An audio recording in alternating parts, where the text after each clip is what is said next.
Merhaba arkadaşlar, örgü kanalıma hoş geldiniz. Tığ işi kolay model bebek hırkası yaptım. Bugün bunun anlatımını sizlerle paylaşmak istiyorum.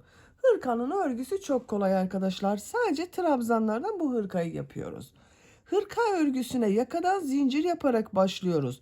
Yapacak olduğunuz bebeğin büyüklüğüne göre bu zincir sayısını daha az da yapabilirsiniz, daha çok da yapabilirsiniz.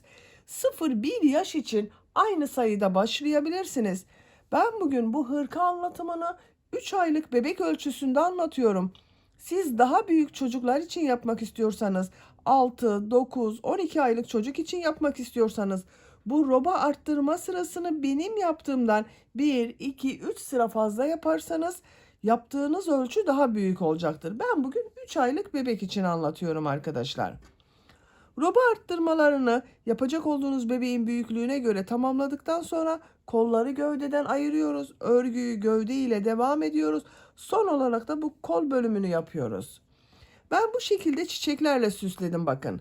Kurdale çiçeklerle süsledim. Siz bunu süslemeden de yapabilirsiniz. Çiçeklerle süslediğim için kız bebek için oldu arkadaşlar. Siz bu çiçekleri süslemeden aynı model hırkayı erkek bebekler için de farklı renkler ile de beyaz ile de yapabilirsiniz. Hırkanın örgüsünde iplik olarak Alize Happy Baby Soft markalı bir iplik var. Bunu kullandım. Bu iplikten bir yumak iplik kullandım arkadaşlar. Kullandığım iplik üzerinde 100 gram iplikte 330 metre var. Siz bu hırkayı istediğiniz marka iplik ve renkleri kullanarak yapabilirsiniz. Tığ olarak da elimin sıklığına, ipliğin kalınlığına uygun olarak 5 numara 3 milimetre tığ kullandım. Siz daha büyük numaralı tığ kullanırsanız benimle aynı sayıda yaptığınız zaman yaptığınız örgü daha büyük olacaktır. Daha küçük numaralı tığ kullanırsanız ve eliniz de sıkıysa arkadaşlar sizin yaptığınız ölçü daha küçük olacaktır.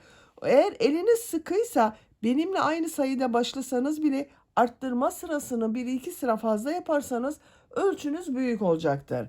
El sıklığı örgünün ölçüsünde çok önemli.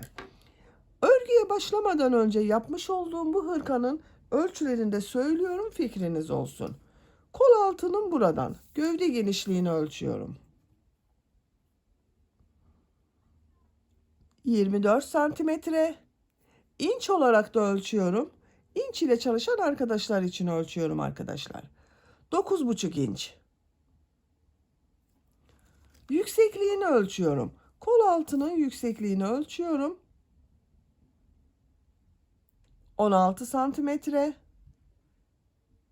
İnç olarak ölçüyorum. 6,5 inç. Omuzdan itibaren tam yüksekliğini ölçüyorum. 28 santimetre. İnç olarak 11 inç. Kol yüksekliğinde ölçüyorum. 14 santimetre. İnç olarak ölçüyorum. 5,5 inç. Bu ölçüde 3 aylık bebek için standart ölçü arkadaşlar. Sizin bebeğinizin gelişimine göre 3 aylık bebek için daha fazla sayıda başlayıp daha büyük ölçüde yapmanız gerekebilir. Daha zayıf bir bebekse 6 aylık olasıya kadar bu hırkayı kullanabilirsiniz. Hırkayı açık olarak da görelim. Bakın, roba bölümüne de 2 tane düğme yaptım arkadaşlar. Siz isterseniz tamamını düğmeli yapabilirsiniz. Bakın, ters tarafının görüntüsü böyle. Açık olarak bu şekilde. Hazırsanız hep birlikte bu güzel hırkanın örgüsüne başlayalım.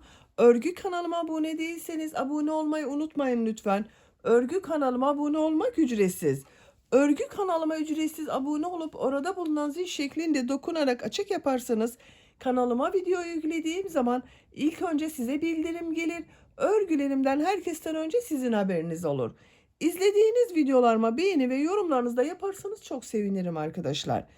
Örgü kanalıma ücretsiz abone olup beğeni ve yorumlarıyla da destek olan bütün arkadaşlara ayrıca teşekkür ederim. Hepinize kolay gelsin, iyi çalışmalar.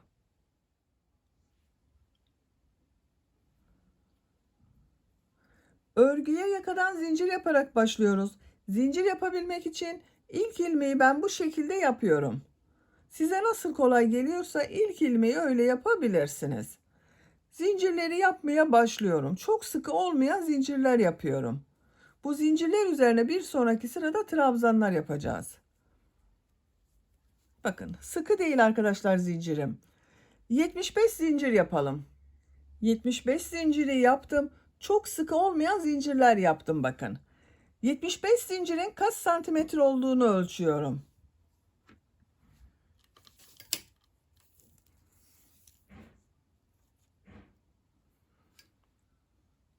30 santimetre zincir uzunluğu var arkadaşlar.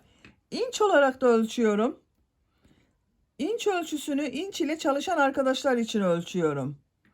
12 inç. Bakın. Bu zincirler üzerine trabzanlar yapacağız. Tığ üzerine iplik alıyorum. 3 ilmek atlıyorum. 1, 2, 3, 4. ilmek içine trabzan yapıyorum. Bir sıra trabzan sırası yapıyoruz. Her zincir üzerine bir trabzan yapıyorum. Bakın bu 3 ilmek atladığımda bir trabzan olacak.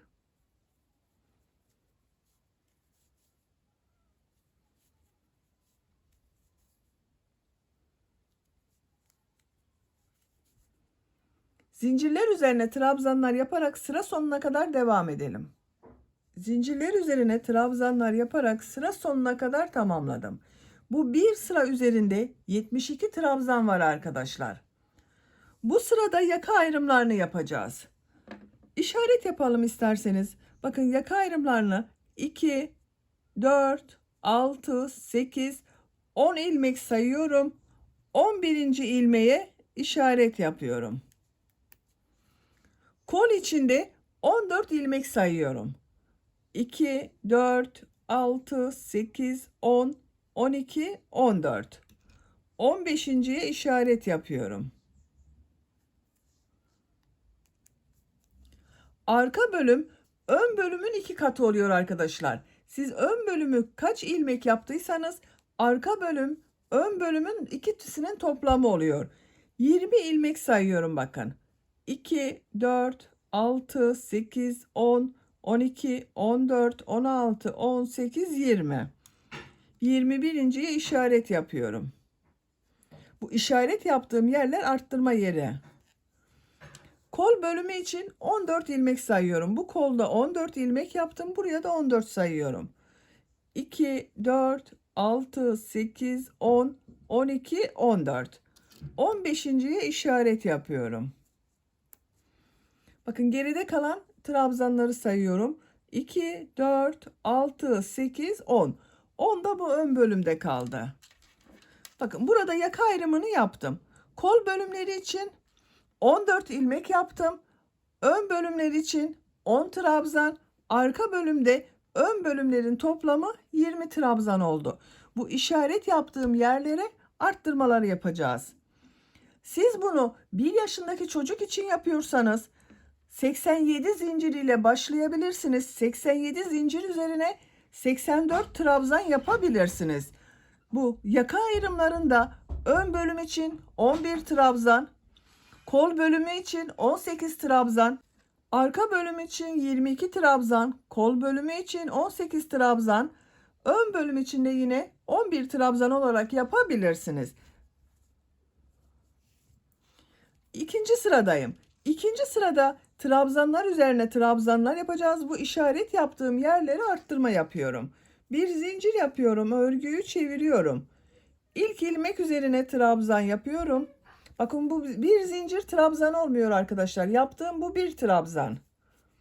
Diğer ilmeklere trabzan yaparak devam ediyorum. Sayalım isterseniz. 1, 2, 3, 4, 5, 6, 7, 8, 9, 10. Bakın 10 trabzanı ön bölüm için yaptım. Bu işareti çıkarıyorum. İşaret yaptığım bu ilmeğe arttırma trabzanları yapıyorum.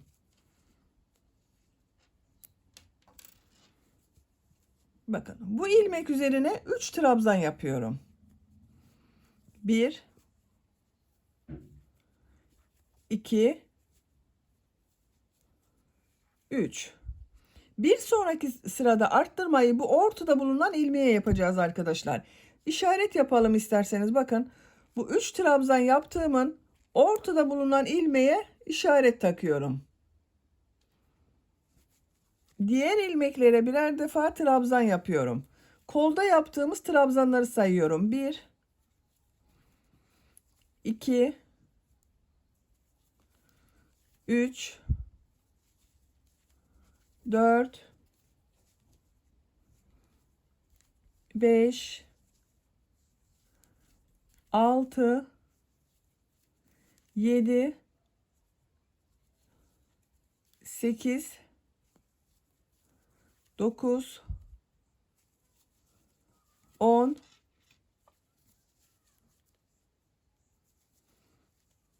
11 12 13 14. Bakın iki işaret arasına 14 trabzanı yaptım. Bu işaret yaptığım ilmek üzerine 3 trabzan yapıyorum.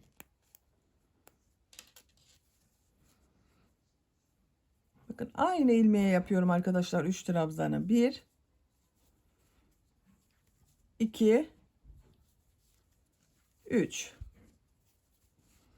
Bir sonraki sırada bu ortada bulunan ilmek üzerine arttırma trabzanı yapacağız. Bakın ona işaret yapıyorum. 3 trabzanın ortada bulunan ilmeğe yaptım işareti. Arka bölümde bulunan ilmekler üzerine trabzan yapıyorum. 1 2 3 4 5 6 7 8 9 10 11 12 13 14 15 16 17 18 19 20. İşaret yaptığım ilmeğe geldim. Bu ilmek üzerine 3 trabzan yapıyorum. 1 2 3. Bakın 3 trabzanı yaptım.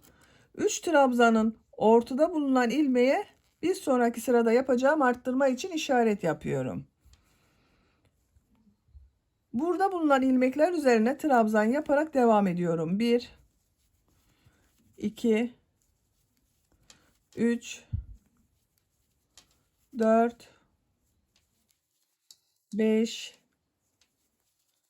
6 7 8 9 10 11 12 13 14. Bakın işaret yaptığım ilmeğe geldim. Bu ilmekten çıkartıyorum. Bu ilmek üzerine 3 trabzan yapıyorum. 1 2 3. Diğer ilmeklere trabzan yaparak devam ediyorum. Buraya da işareti yapalım. Bakın 3 trabzan yaptım. 1 2 3. Ortada bulunan ilmeğe işaret yapıyorum.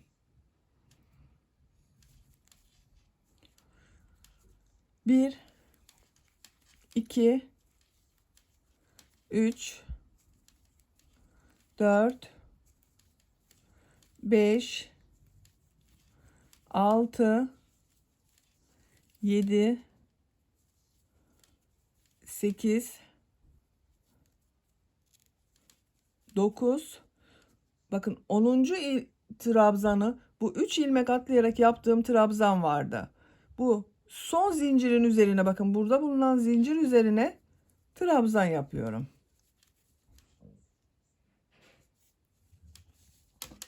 Bakın arkadaşlar, ikinci sırada arttırma yerlerinde arttırmalar yaptım.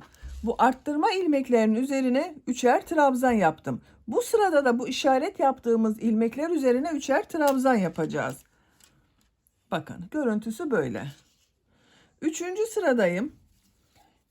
Bir zincir yapıyorum, örgüyü çeviriyorum. İlk ilmek üzerine trabzan yapıyorum. Diğer ilmeklere trabzan yaparak devam ediyorum. Arttırma yapacağımız ilmeğe kadar trabzanları yapıyorum.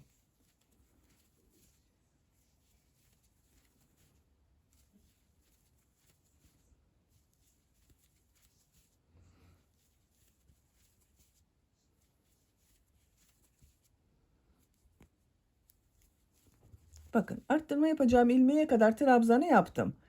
1, 2, 3, 4, 5, 6, 7, 8, 9, 10, 11 trabzan oldu. Bu arttırma yerine 3 trabzan yapıyorum. Bakın bunun üzerine 3 trabzan. 1, 2, 3. Ortada bulunan ilmeğe yine işaret yapıyorum. Bir sonraki sırada bunun üzerine arttırma trabzanı yapacağız. Diğer ilmeklere birer defa trabzan yapıyorum. Bu arttırma yerine kadar devam edelim. Arttırma yapacağım, bakın işaret yaptığım yere kadar trabzanları yaptım. Bu işaret yaptığım ilmek üzerine 3 trabzan yapıyorum. 1, 2, 3. İşaret takıyorum tekrar arkadaşlar. Bu yaptığımız işaretler bir sonraki sırada. Diğer ilmeklere trabzan yaparak devam ediyorum. Arttırma yerine kadar devam edelim. Arttırma işaretine kadar bakın trabzanları yaptım. Bu işaret yaptığım ilmek üzerine yine 3 trabzan yapıyorum.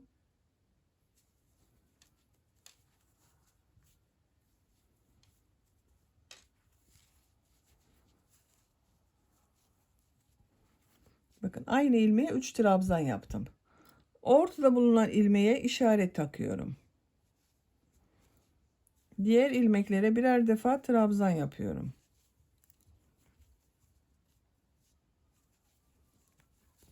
Diğer arttırma yerine kadar devam edelim. Diğer işaret yaptığım arttırma yerine kadar bakın trabzanları yaptım. Bu ilmek üzerine de 3 trabzan yapıyorum. 1, 2, 3. Ortada bulunan ilmeğe yine işaret yapıyorum. Arkadaşlar sizin elinizde böyle işaret iğneleri yoksa ip de takabilirsiniz. Bakın şu şekilde iplik de takabilirsiniz.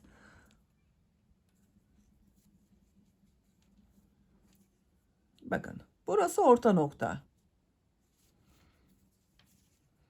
Diğer ilmekler üzerine birer defa trabzan yapıyorum. Sıra sonuna kadar trabzanlar yapıyorum. Benim elim alıştığı için işaret iğneleri takmadan yapıyorum arkadaşlar. Takılan, yani bu iş arttırma yapacağımız ilmekte şaşıran arkadaşlar olur diye ben işaretli gösteriyorum.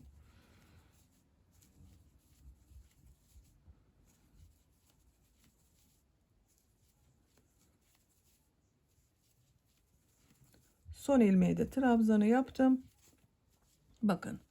Üçüncü sırada yine bu ortada bulunan ilmekler üzerinden arttırmaları yaptık. Dördüncü sıradayız. Bir zincir yapıyorum, örgüyü çeviriyorum. İlk ilmek üzerine trabzan yapıyorum. Diğer ilmekleri de trabzan yaparak devam ediyorum. İşaret yaptığım bu ilmeğe kadar devam edelim. İşaret yaptığım ilmeğe kadar trabzanları yaptım.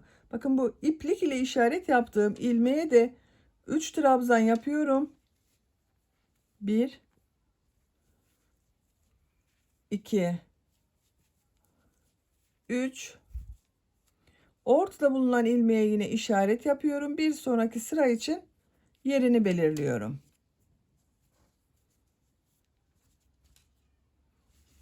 Diğer ilmekler üzerine trabzanlar yapıyorum.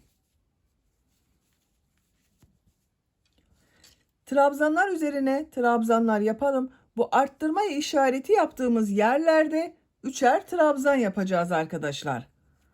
Sıra sonuna kadar devam edelim. Bir zincir yapıp geriye dönelim. Roba örgüsü bu şekilde devam edecek. Bu arttırma işaretleri bakın. Buralarda 3 trabzan yaptım. Bu 3 trabzanın ortada bulunan ilmekler üzerine arttırmaları yapıyoruz. Roba yüksekliğini yapacak olduğunuz bebeğin büyüklüğüne göre tekrarlayarak tamamlayalım. Roba örgüsünü 9 sıra o trabzan sırası olarak yaptım. 1, 2, 3, 4, 5, 6, 7, 8, 9. Şu şekilde de bakalım. Bakın arkadaşlar, görüntüsü böyle. Santimetre olarak ölçüyorum. 8 santimetre yükseklik var. Burada bitirmiyorum. Robanın örgüsüne devam edeceğiz. Bu sırada bu ön bölümlere popcorn modeli yapıyorum. Popcorn modelini örgünün ters tarafından yapıyorum. Siz yapacak olduğunuz büyüklüğe göre bir veya iki sıra devam edebilirsiniz. Ama örgünün ters tarafından model yerleştirmesi yapıyoruz. Ona göre bir sıra eksik veya bir sıra fazla yapabilirsiniz. Bir zincir yapıyorum. Örgüyü çeviriyorum bakın. İlk ilmek üzerine trabzan yapıyorum. Tığ üzerine iplik alıyorum. Bu trabzanın üzerine popcorn modeli yapıyorum. Bakın 1, 2, 3, 4. 4 defa trabzan yapıyor gibi yaptım. İlmek topladım bakın. Hepsinin içinden bir defa da çekiyorum. Tığ üzerine iplik alıyorum. Bakın bu ilmek üzerine trabzan yapıyorum. Tığ üzerine iplik alıyorum. Hemen yanında bulunan ilmek atlamıyoruz arkadaşlar. Bunun üzerine popcorn modelini yapıyorum. Popcorn modelini şu şekilde yapıyorum. Bilmeyen arkadaşlar için gösteriyorum. İlmeğe tığ takıyorum. İplik aldım, çektim. Tığ üzerinde 3 ilmek var. İplik alıyorum. 2 ilmekten çıkardım. Burada bekletiyorum. Tekrar tığ üzerine iplik alıyorum. İlmeğe tığ taktım, iplik aldım, çektim. 2 ilmekten çektim. Tığ üzerinde 3 ilmek oldu. Tekrar tığ üzerine iplik doluyorum. Bakın ilmeğe tığ taktım, iplik aldım. 2 ilmekten çektim. Tığ üzerinde 4 ilmek oldu. Tekrar tığ üzerine iplik doluyorum. İlmek aldım, çektim. 2 ilmekten çıkarıyorum. Tığ üzerinde 2, 4, 5 ilmek var. Hepsinin içinden bir defa da çekiyorum. Tığ üzerine iplik alıyorum. İlmek üzerine trabzan yapıyorum. Bir popcorn modeli yapıyoruz, bir trabzan yapıyoruz. Elimi takip ederseniz daha iyi anlaşılır.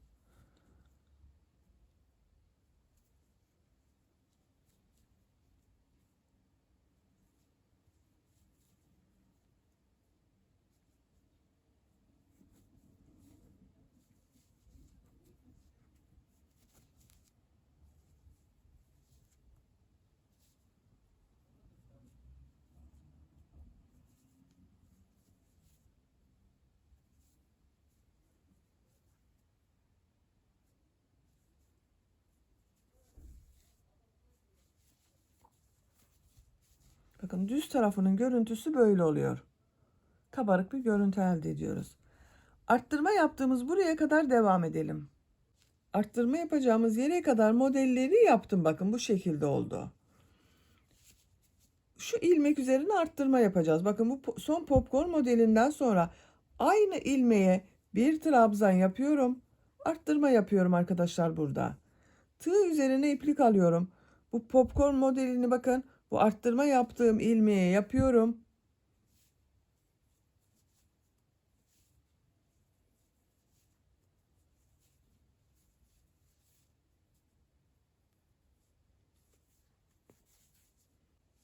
Popcorn modelinden sonra bakın bu arttırma yerine 3 trabzan yapıyorum.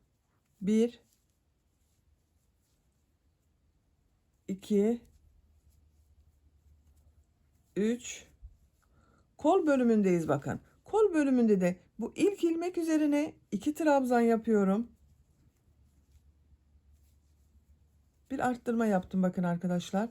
Diğer ilmeklere birer defa trabzan yapıyorum.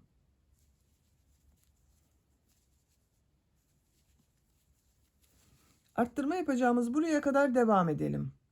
Kol bölümünde trabzanlar yaparak arttırma yapacağım. Bakın bu ilmek üzerine geldim. Şu en son ilmek üzerine bir arttırma trabzanı yapıyorum.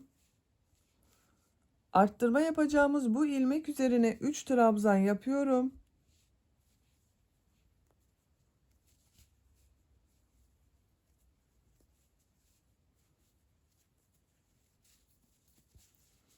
Bakın buraya arka bölümün bu ilk trabzanı, bunun üzerine 2 trabzan yapıyorum.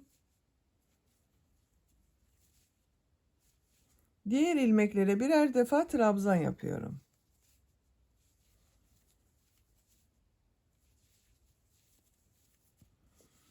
Bakın arttırma yaptığımız burada bu ortada bulunan ilmekten önce 2 trabzan yaptım. Ortada bulunan ilmek üzerine arttırma yaptığımız ilmek üzerine 3 trabzan yaptım. Diğer ilmeğe de 2 trabzan yaptım. Diğer arttırma yerine kadar devam edelim. Arka bölümde trabzanlar yaptım. Arka ile kol bölümünü ayıran arttırma yerine geldim. Bakın bu ilmek üzerine arttırma yapacağız. Ondan önce bulunan bu ilmeğe 2 trabzan yapıyorum. Arttırma ilmeğinin üzerine 3 trabzan yapıyorum.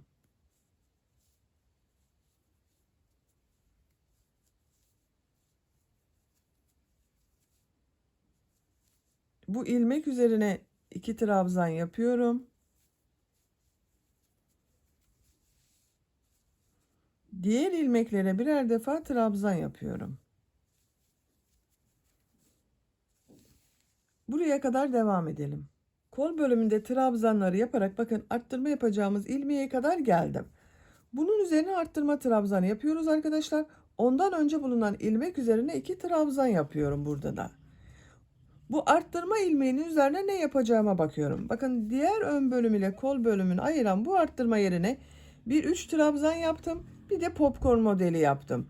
Burada da aynısını yapıyorum. Tığ üzerine iplik alıyorum. 3 trabzan yapıyorum bakın bu arttırma yerine. 1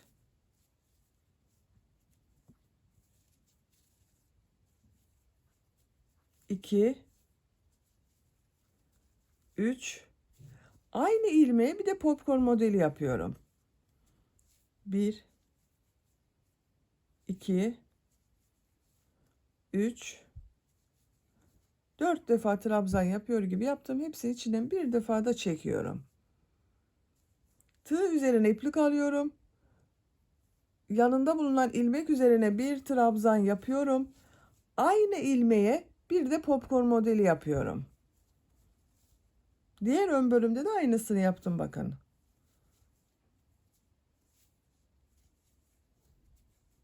Hepsini içinden çektim. Yanında bulunan ilmeğe trabzan yapıyorum. Diğer ilmeğe popcorn modeli yapıyorum.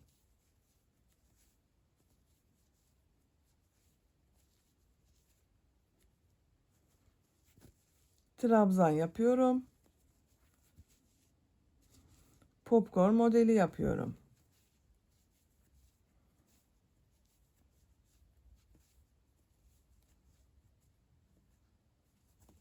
Trabzan yapıyorum. Bir trabzan, bir popcorn modeli yapıyoruz. Sıra sonuna kadar devam edelim. Sıra sonuna kadar tamamladım. Son ilmek üzerine de bir trabzan yapıyorum. Bakın arkadaşlar. Bir model, bir trabzan, bir model, bir trabzan yaptım bu ön bölümde de. Ön bölüme kaç model yaptığımı sayıyorum. 1, 2, 3, 4, 5, 6, 7, 8, 9, 10. Diğer ön bölümde de 10 model yaptım. 1, 2, 3, 4, 5, 6, 7, 8, 9, 10. Eşit oldu bakın. 10 sıra roba yaptık. Bu sıradan itibaren kol bölümünü gövde bölümünden ayırıyorum. Örgüye artık gövdenin örgüsüyle devam edeceğiz. Bir zincir yapıyorum, örgüyü çeviriyorum. Trabzan sırası yapıyoruz arkadaşlar. İlk ilmek üzerine trabzan yapıyorum. Modelin üzerine bakın. Şurada bir ilmek var. Model üzerine bir trabzan yapıyorum. Trabzan var. Bakın şu trabzanın üzerine bir trabzan yapıyorum. Model üzerine trabzan yapıyorum. Trabzan üzerine trabzan yapıyorum. Her ilmeğe trabzan yapıyoruz. Arttırma yaptığımız yere kadar devam edelim. Her ilmeğe birer defa trabzan yaparak arttırma yapacağımız ilmeğe kadar geldim. Bakın model üzerine bir trabzan yaptım. Bu bir trabzanların üzerine yine bir trabzan yaptım. Arttırma ilmeğinin üzerindeyim. Bu ilmek üzerine iki trabzan yapıyorum. 1 2 Kol altı için bir zincir yapıyorum. Tığ üzerine iplik alıyorum. Kolda bulunan bütün ilmekleri atlıyorum.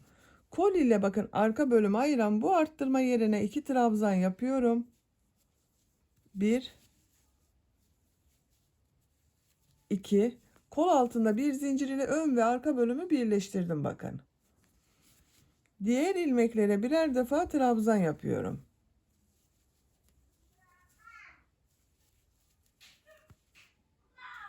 Diğer arttırma yerine kadar devam edelim. Arttırma yapacağım yere kadar arka bölümde trabzanları yaptım. Bu arttırma yerine arka bölüm için 2 trabzan yapıyorum. 1 2 Kol altı için bir zincir yapıyorum. Çok sıkı yapmayalım bu zinciri arkadaşlar. Tığ üzerine iplik alıyorum. Kolda bulunan bütün ilmekleri atlıyorum. Burada yaptığım bakın 3 trabzan vardı. Arttırma yerine.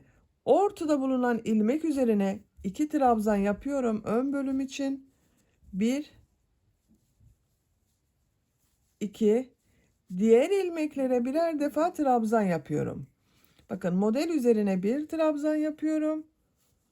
Bu trabzan üzerine bir trabzan yapıyorum. Sıra sonuna kadar devam edelim. Sıra sonuna kadar tamamladım. Son ilmek üzerine de trabzan yapıyorum. Bu sırada bakın kol bölümünü gövde bölümünden ayırdık.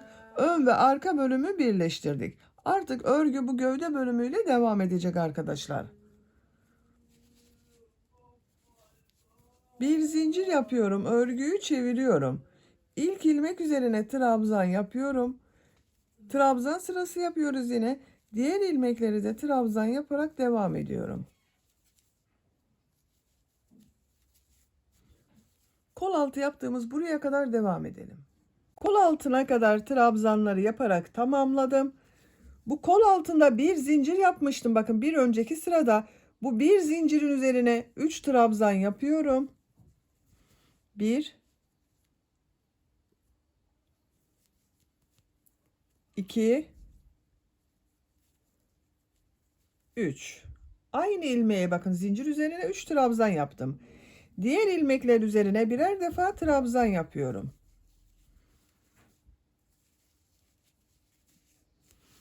Diğer kol altına kadar devam edelim. Diğer kol altına kadar trabzanları yaptım. Burada bulunan bakın bir zincir yapmıştım kol altında. Bu bir zincir üzerine 3 trabzan yapıyorum yine. 1 2 3 Bakın bir zincir üzerine 3 trabzan yaptım. Diğer ilmeklere birer defa trabzan yapıyorum. Bu kol altının görüntüsü de bakın bu şekilde oldu. Sıra sonuna kadar devam edelim. Sıra sonuna kadar tamamladım. Bir zincir yapıyorum, örgüyü çeviriyorum. Artık başka arttırma yapmayacağız arkadaşlar. Gövde bölümünün örgüsü bu trabzan ile devam edecek. İlk ilmek üzerine trabzan yapıyorum. Diğer ilmekler üzerine de trabzan yaparak devam ediyorum.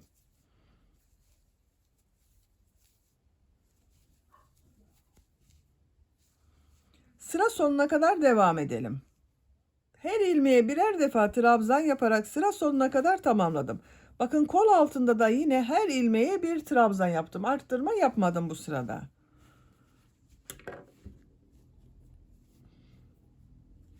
Bakın bu şekilde oldu. Gövde bölümünün örgüsü bu trabzan sıralarıyla devam edecek arkadaşlar. Tercihinize göre trabzan sırasını tekrarlayarak gövde bölümünün örgüsünü tamamlayalım. Gövde bölümünün örgüsünü trabzan sıralarını tekrarlayarak tamamladım. Kaç sıra trabzan sırası yaptığımı sayıyorum arkadaşlar. Bakın bu modelden sonra olan sıraları sayıyorum. 1, 2, 3, 4, 5, 6, 7, 8, 9, 10, 11, 12, 13, 14, 15, 16, 17. 17 sıranın sonunda gerekli yüksekliği elde ettim. Bu sıradan itibaren bu uç bölümde bir düz bir ters lastik örgüleri yapacağız. Onu yapmadan önce ön pat çalışmalarını yapmak istiyorum. Bakın burada bitirdim. Bu uç noktada bitirdim. Bir zincir yapıyorum. İlk ilmek üzerine sık iğne yapıyorum. Sık iğne sırası olarak yapıyorum arkadaşlar. Bakın bu trabzan boşluğuna sık iğne yapıyorum.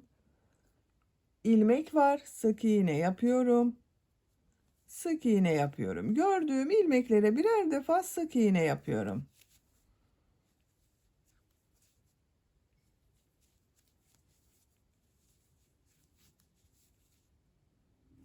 Sık iğneler yaparak yaka başlangıcına kadar devam edelim.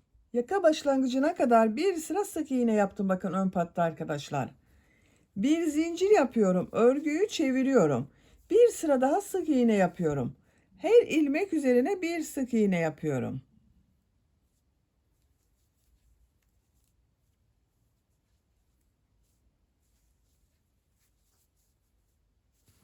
Sıra sonuna kadar devam edelim. Sıra sonuna kadar ikinci sırada da sık iğneleri yaptım. İpliği burada kesiyorum.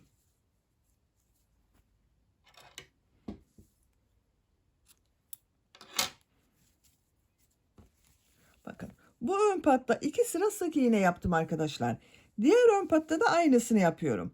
Diğer ön patta yakadan başlıyorum bakın.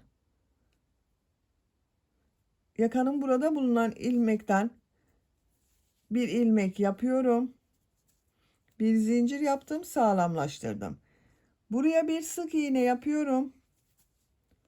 Aynı yere bir sık iğne daha yapıyorum. Diğer tarafta olduğu gibi her ilmeğe bir sık iğne yapıyorum bakın.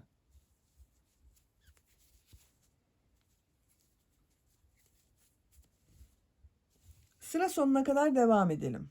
Sık iğne yaparak bakın sıra sonuna kadar tamamladım. Bir zincir yapıyorum, örgüyü çeviriyorum. Bir sıra daha sık iğne yapıyorum. İlk ilmek üzerine sık iğne yapıyorum. Diğer ilmekleri de sık iğne yaparak devam ediyorum. Yaka başlangıcına kadar devam edelim. Diğer ön patta da iki sıra sık iğneyi tamamladım bakın arkadaşlar. Yaka başlangıcındayım. İpliği kesiyorum.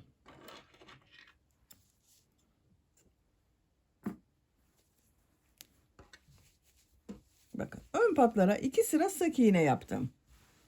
Şimdi bu uç bölümde bir düz bir ters örgüler yapacağız. Örgünün gelişine bakıyorum. Bu son sırada düz tarafını yapmışım. Örgünün ters tarafından yapıyorum. Bu en son ilmekten bir ilmek yapıyorum.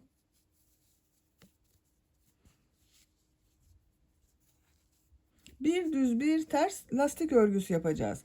Bir zincir yapıyorum. İlk ilmek üzerine trabzan yapıyorum. Bu sırada bir düz bir ters boşluktan alıp trabzan yapacağız. İlk ilmek üzerine bakın bir trabzan yaptım. Tığ üzerine iplik alıyorum. Bu bakın sık iğne yaptığım bir ilmek var. Bunu boşluktan alıyorum. Trabzan yapıyorum. Tığ üzerine iplik alıyorum. Bakın bu trabzanı ters taraftan şu şekilde boşluktan alıyorum. Trabzan yapıyorum. Bu trabzanı düz taraftan boşluktan alıyorum. Trabzan yapıyorum. Ters taraftan boşluktan alıyorum. Trabzan yapıyorum. Bir düz bir ters boşluktan alarak trabzan yapıyoruz.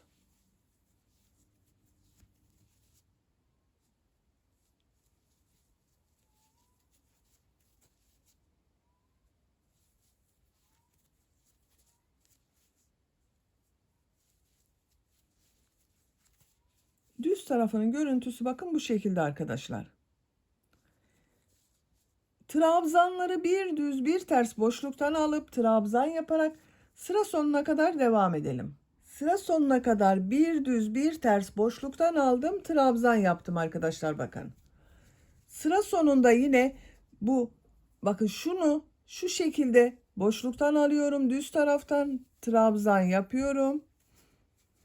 Son ilmek üzerine bir trabzan yapıyorum. Bakın sıra başıyla sıra sonunda görünen görüntünün aynı olması gerekiyor arkadaşlar. Şekline bakalım. Bakın bu şekilde oldu. 2 zincir yapıyorum. Örgüyü çeviriyorum. Bu sırada bu yaptığımız trabzanları nasıl görüyorsak o yönde boşluktan alıp trabzan yapıyorum. Bakın ilk trabzan ters tarafta görünüyor. Ters taraftan boşluktan alıyorum. Trabzan yapıyorum. Düz tarafta görünüyor. Düz taraftan boşluktan alıyorum. Trabzan yapıyorum. Gördüğümüz gibi yapıyoruz bakın. Ters tarafta görünüyor. Ters taraftan boşluktan alıyorum. Trabzan yapıyorum. Düz tarafta görünüyor. Düz taraftan boşluktan alıyorum. Trabzan yapıyorum.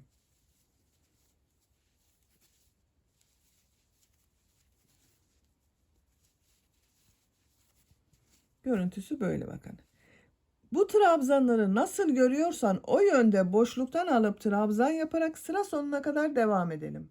Trabzanları nasıl görüyorsam o şekilde boşluktan aldım, trabzan yaptım, sıra sonuna kadar tamamladım. Sıra sonunda bakın en son trabzanı ters taraftan boşluktan aldım, trabzan yaptım. Bu ilk trabzanın yani son trabzanın üzerine bir trabzan yapıyorum. Bakın arkadaşlar. Bu sıra benim için yeterli. Siz daha büyük çocuklar için yapıyorsanız bir sıra fazladan bu bir düz bir ters örgüleri yapabilirsiniz. Benim için bakın 3 sıra görünüyor. Bir sıra trabzan sırası vardı. 1, 2, 3 sıra. Bu yeterli.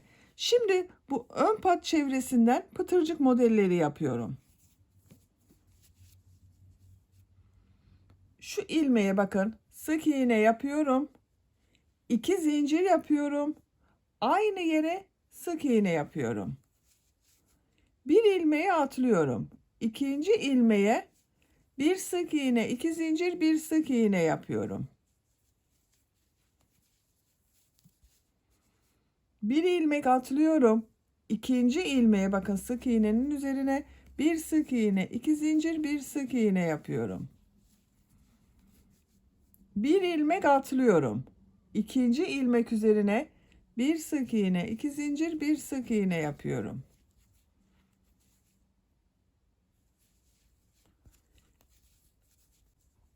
Bakın minik pıtırcıklar yapıyoruz. Bu roba bölümünün buraya bakın yakanın buraya da düğme ilikleri yapacağız.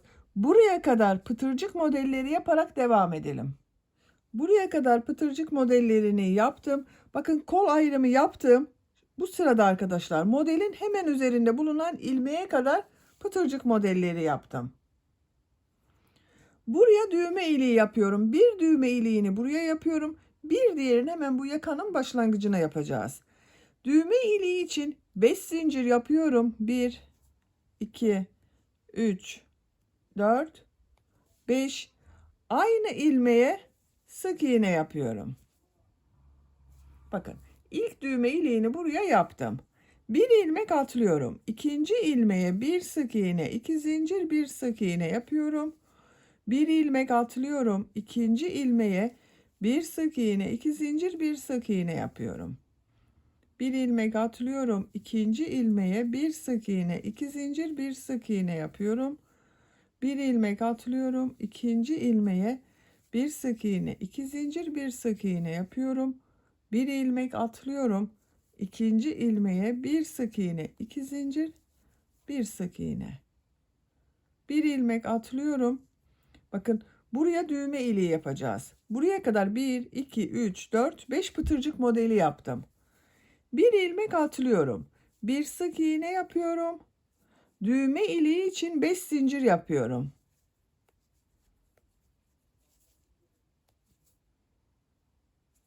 Aynı ilmeğe sık iğne yapıyorum. Bakın ikinci düğme iliğini de buraya yaptık. 2 düğme iliği oldu arkadaşlar. Bu son ilmek üzerine sık iğne yapıyorum. Bakın düğme iliğini bu pata yaptım. Diğer patada bunun gibi pıtırcık modelleri yapacağız.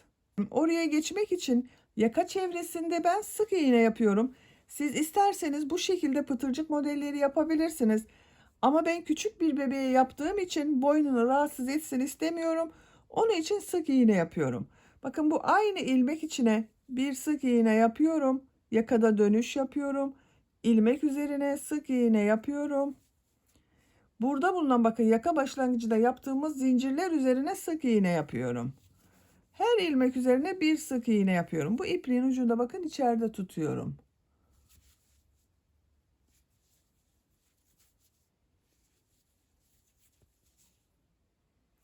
Yaka çevresinde sık iğneler yaparak bu uç noktaya kadar devam edelim. Yaka çevresinde sık iğneler yaparak bakın diğer uç noktaya kadar tamamladım. Görüntüsü böyle oldu. Bu ön patada burada yaptığım gibi pıtırcık modelleri yapıyorum. Son ilmeğe sık iğne yaptım. Aynı ilmeğe bakın dönerek sık iğne yapıyorum. 2 zincir yapıyorum. Aynı ilmeğe sık iğne yapıyorum. Pıtırcık modeli yaptım. Bir ilmek atlıyorum. İkinci ilmeğe bir sık iğne, 2 zincir bir sık iğne yapıyorum. Bakın yine ipliğin ucunda içeride tutuyorum arkadaşlar. Bir ilmek atlıyorum. İkinci ilmeğe bir sık iğne, 2 zincir, bir sık iğne yapıyorum.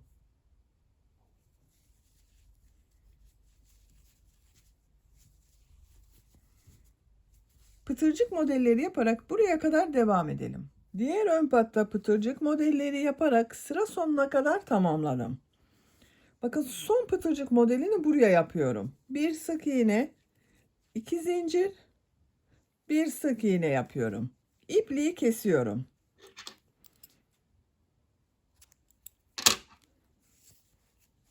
Bu pıtırcık modelinde bakın tamamladım arkadaşlar. Şöyle ön patlara bakalım. Bakın. Buraya 2 tane düğme iliği yaptım. Buraya da düğmelerini dikeceğiz. Şu şekilde olacak bakın. Gövde bölümünü tamamladık. Şimdi kollarını yapalım.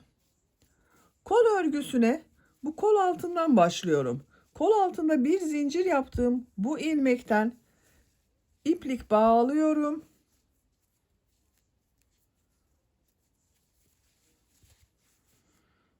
Bakın bu ilmekten bir ilmek yapıyorum. Tığ üzerine iplik alıyorum. Kol çevresinde trabzan sırası yapıyorum. Burada bakın arttırma yaptığımız bu ilmek vardı. Gövde bölümünü yaparken 2 trabzan yaptım. Aynı ilmeğe kol bölümü için 2 trabzan yapıyorum. 1 2 bakın aynı ilmeğe 2 trabzan yaptım. 2 trabzan da gövde bölümü için yapmıştım. Kolda bulunan ilmekler üzerine trabzan yaparak devam ediyorum.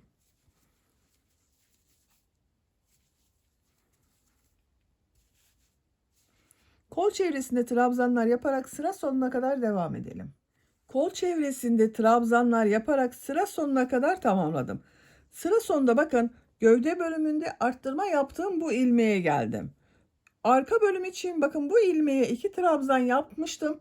Aynı ilmeğe kol bölümü için 2 trabzan yapıyorum.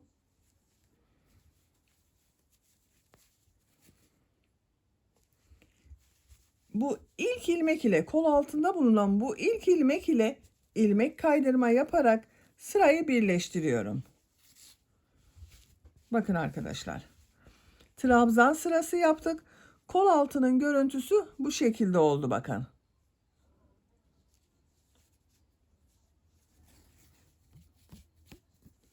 İki zincir yapıyorum. Örgüyü çeviriyorum. Bu ilk ilmek üzerine trabzan yapıyorum. Diğer ilmekleri trabzan yaparak devam ediyorum. Sıra sonuna kadar devam edelim. Sıra sonuna kadar trabzanları yaptım. Son ilmeğe de bakın trabzan yaptım.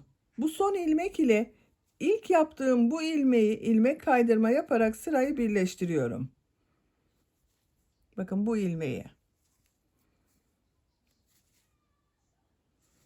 2 zincir yapıyorum. Örgüyü çeviriyorum. İlk ilmek üzerine trabzan yapıyorum. Diğer ilmekler üzerine de birer defa trabzan yapıyorum.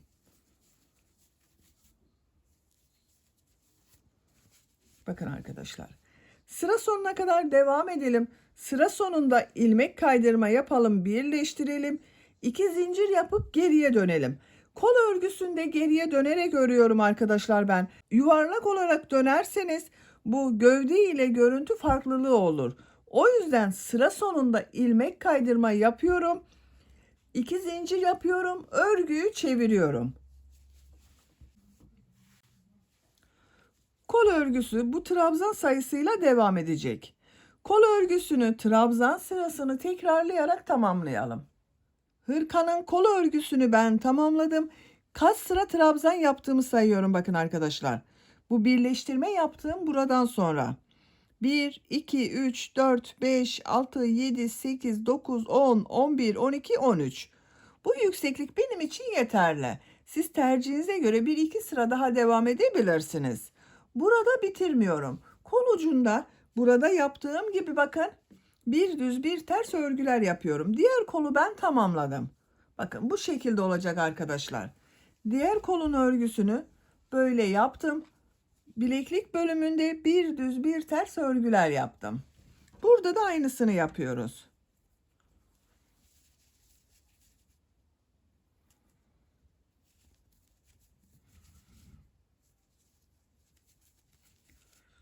Son ilmeği bakın ilmek kaydırma yaparak birleştirdim.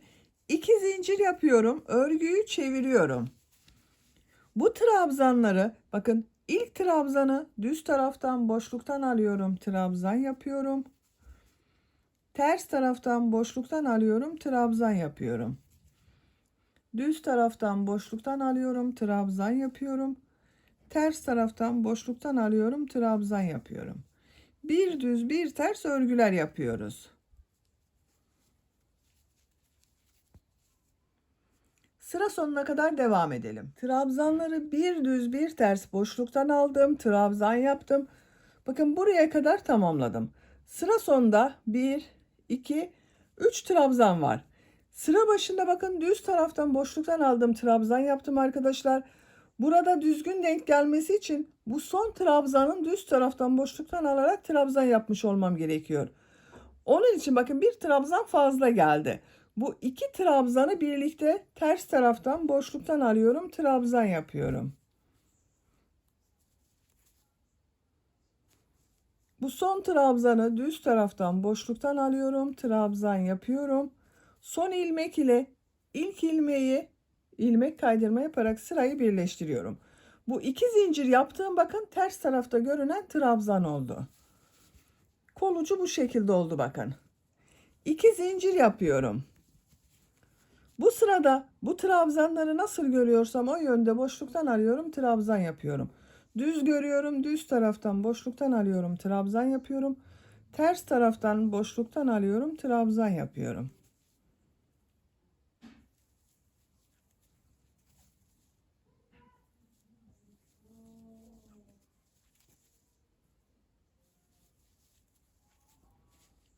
Sıra sonuna kadar devam edelim. Trabzanları nasıl görüyorsam o yönde boşluktan aldım, trabzan yaptım, sıra sonuna kadar tamamladım. Son trabzanı bakın düz taraftan boşluktan aldım, trabzan yaptım. Son ilmek ile ilk yaptığım bu ilmeği ilmek kaydırma yaparak sırayı birleştiriyorum. Bakın birleştirme yaptığım yerin görüntüsü böyle. İpliği kesiyorum.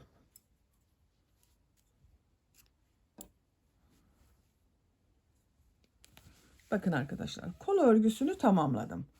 Böyle oldu. Diğer kolu ben yaptım. Siz de diğer kolu da bu kolu başladığımız gibi başlayıp aynı şekilde yapabilirsiniz. Ben süslemesini de yaptım bakın. Böyle kurdaleden yapılmış çiçeklerle hırkayı süsledim. Aynı çiçekleri buralarda da kullandım. Kol uçlarında da kullandım bakın. Bir çiçek buraya yaptım. Bir çiçek buraya yaptım. Siz bu süslemeyi tercihinize göre yapsanız da olur, yapmasanız da olur arkadaşlar. Sade olarak da kullanabilirsiniz. Erkek bebek için de yapabilirsiniz. Sade olarak bakın çiçeklerini yapmazsanız erkek bebek için olur. Düğmelerini diktim ben. Pembe inci düğme diktim bakın buraya. Düğme iliği yaptığım buraların tam karşısına gelen yere düğmelerini diktim. Çok güzel oldu. Pembe çiçekle yaptığım için pembe düğme diktim arkadaşlar. Siz istediğiniz gibi düğme dikebilirsiniz. Arka görüntüsü de böyle oldu bakın. Çok rahat ve güzel bir model oldu arkadaşlar. Hem de kolay bakın. Sadece trabzanlardan yaptığımız bir model. Bitmiş olarak size ölçülerini söylüyorum. Mini bir hırka yaptık bugün. Kol altının buradan gövde genişliğini ölçüyorum. Rahat olsun diye biraz gövde genişliğini rahat tuttum arkadaşlar. Geniş tuttum. 24 santimetre. Yüksekliğini ölçüyorum. Kol altının buradan gövde yüksekliğini ölçüyorum. 16 santimetre. Omuzdan itibaren tam yüksekliğini ölçüyorum. 28 santimetre. İnç olarak da ölçüyorum arkadaşlar. 11 inç. Kol altının yüksekliğinde inç olarak ölçüyorum. 6,5 inç bakın. Gövde genişliğinde inç olarak ölçelim. Bazı arkadaşlar inç ölçüsü olarak çalışıyor. 9,5 inçte gövde genişliği var. Kol yüksekliğini ölçüyorum. Kol altı yüksekliği 14 santimetre. İnç olarak ölçüyorum. 5,5 inç. Kol yüksekliği tam yüksekliğini ölçüyorum. 24 santimetre. Bu ölçüde 3 aylık bebek için güzel bir ölçü. Ben bugün bu hırkayı 3 aylık minik bir kız bebeğimiz için yaptım. Bu ölçüde oldu arkadaşlar. Bakın çok sıkı da yapmadım. Benim elimin sıklığına göre yaptığım sayı ile ölçü bu ölçüde oldu. Bakın santimetre olarak da size ölçülerini verdim. Çok sıkı olmadı arkadaşlar. Sizin eliniz çok sıkıysa bu benimle aynı ölçüde olmayabilir. Yaptığınız hırkanın genişliği ve yüksekliği daha küçük olacaktır. Böylece bir örgü anlatımının da sonuna gelmiş oldum. Beni dinlediğiniz ve izlediğiniz için hepinize çok teşekkür ederim. Örgü kanalıma abone değilseniz abone olmayı unutmayın lütfen. Örgü kanalıma abone olmak ücretsiz. Örgü kanalıma ücretsiz abone olup orada bulunan zil şeklinde dokunarak açık yaparsanız kanalıma video yüklediğim zaman ilk önce size bildirim gelir. Örgülerimden herkesten önce sizin haberiniz olur. İzlediğiniz videolarıma beğeni ve yorumlarınızı da yaparsanız çok sevinirim arkadaşlar. Sizlerle yeni örgülerde görüşmek dileğiyle. Hoşça kalın, sevgiyle kalın.